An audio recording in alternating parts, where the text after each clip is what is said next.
Jésus dit, ce que je dis pour me rendre témoignage à moi-même ne peut être acceptable pour votre esprit incrédule, qui ne veut voir en moi rien d'autre que l'homme semblable à vous tous. Il y en a aussi un autre qui me rend témoignage, et que vous dites vénérer comme un grand prophète.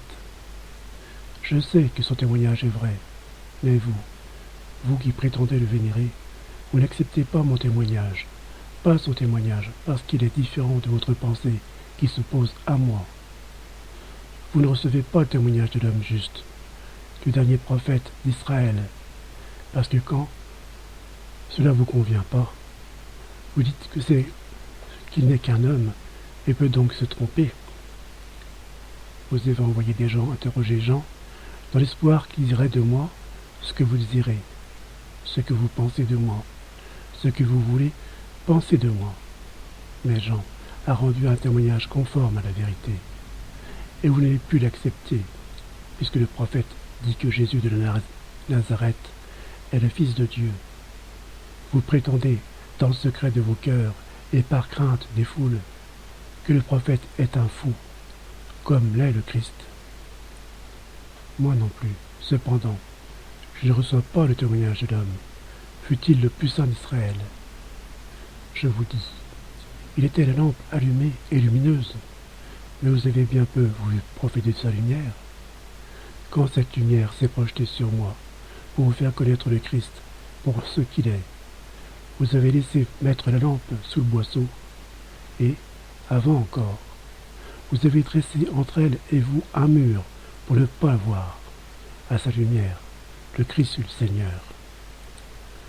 Le Père et moi sommes reconnaissants à Jean de son témoignage, et Jean obtiendra une grande récompense pour le témoignage qu'il a rendu.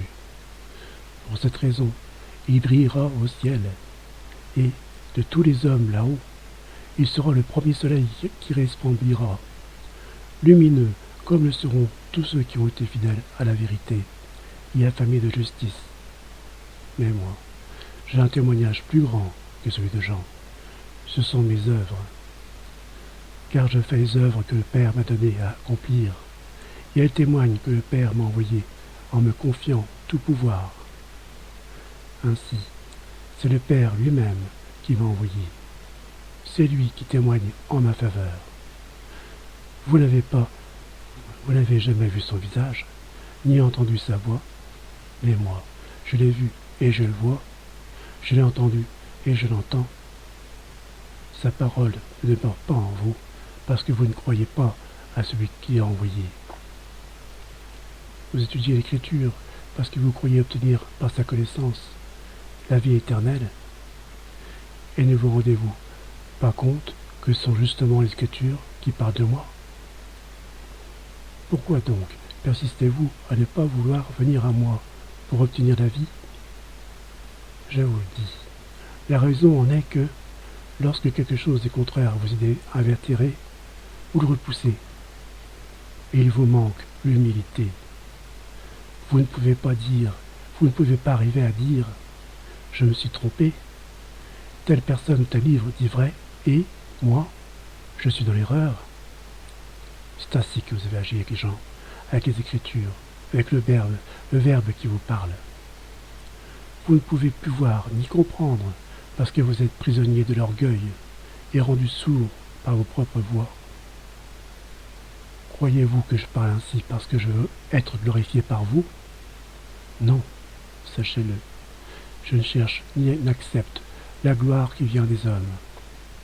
Ce que je cherche et veux, c'est votre salut éternel. Voilà la gloire que je cherche.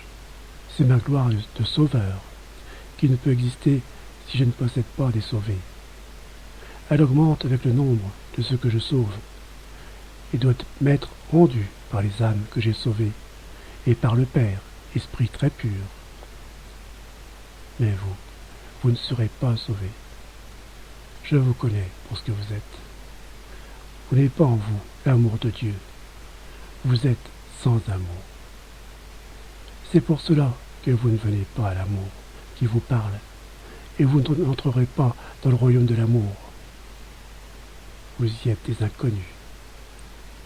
Le Père ne vous connaît pas parce que vous ne me connaissez pas, moi qui suis dans le Père. Vous ne voulez pas me connaître. Je suis venu au nom de mon Père, et vous ne me recevez pas, alors que vous êtes disposés à recevoir quiconque viendrait en son propre nom, pour qu'il vous dise ce qui vous plaît. Vous prétendez être des âmes qui ont la foi? Non, ce n'est pas le cas. Comment pouvez-vous croire, vous qui vous mendiez la gloire les uns aux autres, au lieu de rechercher la gloire des cieux, qui vient de Dieu seul? La gloire qui est vérité ne se complète pas aux intérêts qui s'arrêtent à la terre, et qui reste seulement l'humanité vicieuse, des fils dégradés d'Adam. Moi, je ne vous accuserai pas auprès du Père. Ne pensez pas cela. Il y a déjà quelqu'un qui vous accuse. Ce Moïse, en qui vous espérez, lui. Il vous reprochera de ne pas croire en lui, puisque vous ne croyez pas en moi. Car il a écrit sur moi, et vous ne me reconnaissez pas, d'après ce qu'il a laissé écrit de moi. Vous ne croyez pas aux paroles de Moïse, qui est le grand sur lequel vous jurez. Comment pouvez-vous donc croire aux miennes, à celles du Fils de l'homme, en qui vous n'avez pas la foi? Humainement parlant, c'est logique.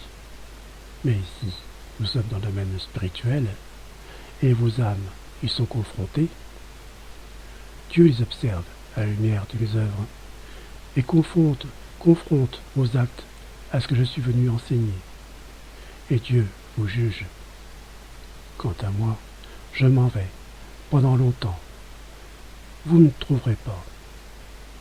Or, croyez bien que ce n'est pas pour vous un triomphe, mais un châtiment. Partons.